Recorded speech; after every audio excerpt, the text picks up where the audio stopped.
Hello and welcome back to Fixing Knitting Mistakes with Half Baked Crafts. Today I am going to share with you how to use a lifeline in your knitting. As you can see here, I have a white thread through a row, a couple of rows back. Specifically with this pattern here, it's a repeat of about 12 rows of the same lace pattern. So what I'm doing is placing a lifeline at each repeat. Now lifelines are used because lace patterns can be particularly hard to pick up stitches if you just frog your work because of the yarn overs. You can end up missing yarn overs. They don't stick around when there's no thing to loop over. So in this case you would use lifelines. This way you can rip back to that row and then continue on from there. I am at the 12th row of my next lace pattern repeat. So I'm going to take this lifeline, which is pretty long. I made it pretty long in the beginning, and my shawlette is expanding as I go. So in this case, you may need to use bigger pieces as you go.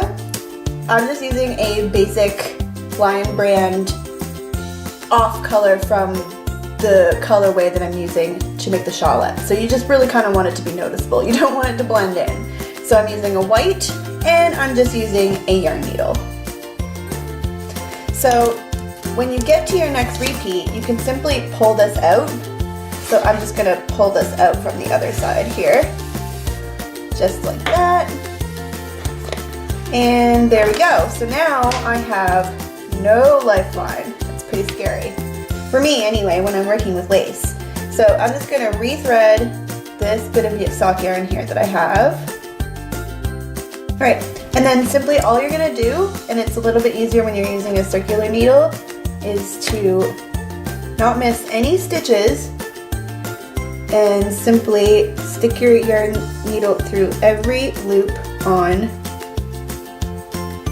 the wire, the circular.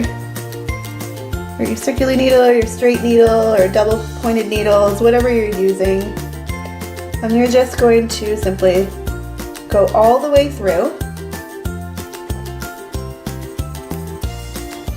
And if it gets a little difficult, you can pull your yarn through, but you really want to leave probably about 6 inches on each side because you don't want it to pull through on you on the other side and have to do it all over again. So I'm just going to quickly do this.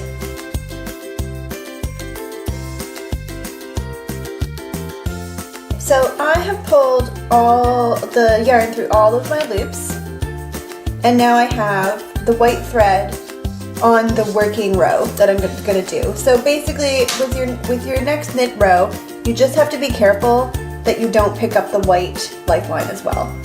But now I'm just going to knit my next 12 rows and keep doing this every time I have a lace pattern repeat. That way you're not ripping everything out, you're only ripping out a few rows so that you can start again. So that is how you do a lifeline in your lace pattern knitting.